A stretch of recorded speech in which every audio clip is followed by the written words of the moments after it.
ನಮಸ್ಕಾರ ಎಲ್ರಿಗೂ, ನಾನು ನಿಮ್ಮ ಈಶ್ವರೀಶು. ಮನೇಲಿ ಅಕ್ಕಿ ಇರಲಿಲ್ಲ ಅಂತ ಹೇಳಿದ್ರು, ಅದಕ್ಕೆ ಟ್ರ್ಯಾಕ್ಟರ್ ತಗೊಂಡ್ ಬಂದಿದ್ದೆ. ಈ ಸರಿ ಕಾರ್ನ ಯಾಕೆ ತಗೊಂಡ್ ಬಂದಿಲ್ಲ ಅಂತ ಹೇಳಿದ್ರೆ ಮದುವೆ ಬೇರೆ ಬಂತಲ್ಲ, ಮನೆ ತಾನೇ ಏನು ಹೊಸ ಸೀಟ್ ಕವರ್ ಎಲ್ಲ ಹಾಕ್ಸಿದೀವಿ, ಅದಕ್ಕೆ ಕೊಳೆ ಆಗುತ್ತಲ್ಲ ಅಂತ ಟ್ರ್ಯಾಕ್ಟರ್ ತಗೊಂಡು ಹೊರಟಿದ್ದೀನಿ. ನಾವು ಯಾವಾಗಲೂ ಚನ್ನಳ್ಳಿ ಮಿಲ್ಲಲ್ಲಿ ಹಾಕ್ಸೋದ್ರಿಂದ ಇಲ್ಲಿಗೆ ಬಂದೆ. ಇಲ್ಲಿ ನೋಡಿದ್ರೆ 55 ಚೀಲ ಇದ್ವು. ಇವಾಗ ಹೋಗಂಗಿಲ್ಲ ಬಿಡಂಗಿಲ್ಲ ಟ್ರ್ಯಾಕ್ಟ್ರಲ್ಲಿ. ಇದೆಲ್ಲ ಆಗಲ್ಲ ಅಂದ್ಬಿಟ್ಟು ಯಶಕ್ ಫೋನ್ ಮಾಡಿದೆ, ಅವ್ನು ಬೈಕ್ ತಗೊಂಡ್ ಬಂದ.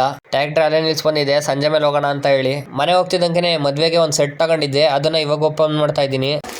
ಒಂದು ಪಂಚೆ ಮತ್ತು ಇದರಲ್ಲೇ ಶಾಲ್ ಕೊಟ್ಟಿದ್ದಾರೆ, ಮತ್ತು ಇದು ಯಾವುದೋ ಪರ್ಫ್ಯೂಮ್ ಕೊಟ್ಟಿದ್ದಾರೆ.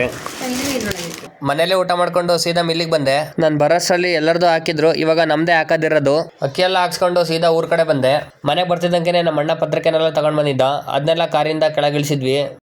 2 ತಿಂಗಳು ಮುಂಚೆ ಬಂದಳೆ, ಒಂದು ಪತ್ರಿಕೆ ತುಂಬಿಲ್ಲ, ನಾವೇ ತುಂಬ್ತಿದ್ದೀವಿ. ದೇವ್ರು ನಿಂಗೆ ಒಳ್ಳೇದು ಮಾಡ್ತದ, ನಿನ್ ಜನ್ಮಕ್ಕೆ ಹೋಗೋ. ಊಟ ಮಾಡಿ ಹೊರಗೆ ಹೋಗಿ ಬರೋಷ್ಟರಲ್ಲಿ ನಮ್ಮನೆ ಫುಲ್ ಆಗ್ಬಿಟ್ಟಿತ್ತು. ಇದೇನಪ್ಪ ಇಷ್ಟು ಜನ ಇದ್ದಾರೆ ಅನ್ಕೊಂಡೆ. ಇಷ್ಟು ಜನ ಇಲ್ಲಿದ್ರೆ ನಮಗೆ ಸಾಧ್ಯನೇ ಆಗ್ತಿರ್ಲಿಲ್ಲ ಪತ್ರಿಕೆ ತುಂಬಕ್ಕೆ. ಒಂದೇ ದಿನದಲ್ಲಿ ಅಷ್ಟು ತುಂಬಿದ್ವಿ.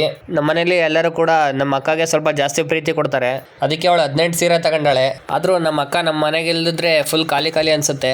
ನಮ್ಮ ಅಕ್ಕ ಹೇಳ್ಬೋದು ಈ ವಿಡಿಯೋ ನೋಡ್ತಾ ಎಷ್ಟು ಸುಳ್ಳು ಹೇಳ್ತಾನೆ, ಎಷ್ಟು ಡೌ ಮಾಡ್ತಾನೆ ಇವನು ಅಂತ. ಆದ್ರೆ ಒಂದಂತೂ ಹೇಳ್ತೀನಿ, ಇವಳು ಇಲ್ಲದ್ರೆ ತುಂಬಾ ಬೇಜಾರಾಗುತ್ತೆ.